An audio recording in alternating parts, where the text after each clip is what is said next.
that awful man Salman Rushdie produced a book called The Satanic Verses. It was mocking, ridiculing our holy prophet, peace be upon him. And I realized, because I was playing sports at that time, and I spent a lot of my time in England, and I understand the Western mindset. People in the West could not understand the pain that it caused to the Muslim world, because Europe especially, they do not regard religion as we Muslims regard. We live our religion. They have a completely different attitude to religion. When I first arrived in England as an 18-year-old, there was a film called Life of Brian, a comedy by Monty Python's Flying Circus. It was a caricature about Jesus Christ. It was the first shock to me. They don't look at the European societies particularly does not look upon religion like we do. And unfortunately, this I blame us Muslim leaders. We have not explained to the Western societies how painful it is when our prophet is maligned, mocked, ridiculed. It causes, why does it cause so much pain to us? Because the prophet lives in our hearts. And we all know that the pain of the heart is far, far, far greater than physical pain. All we want is, and I think we should convey,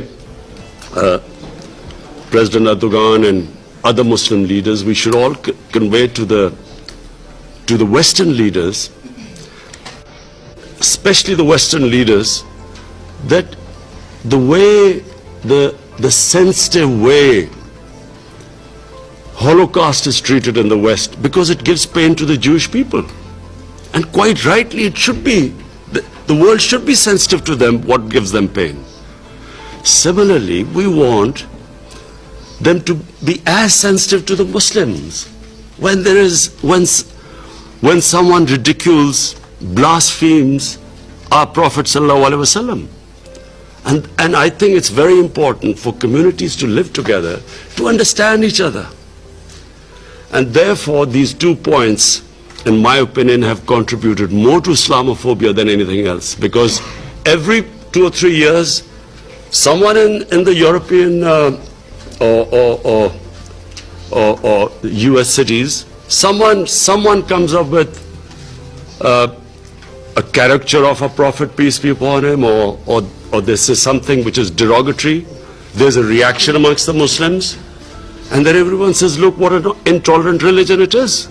Immediately, the gulf between the communities widens, because they don't understand why it's causing us pain. We haven't explained to them. And yet there is a certain small section of society which knows that it's going to cause us pain, and they deliberately do it to make the fissures wider. So this is a great forum, the UN. All world leaders are here. And I will be talking about this in my speech on Friday as well. But I feel that it is important that us Muslim leaders convey these 2 things, because all it does is it creates fissures amongst human beings. And anything that creates fissures, this is the forum where we should try to unite humanity. Thank you.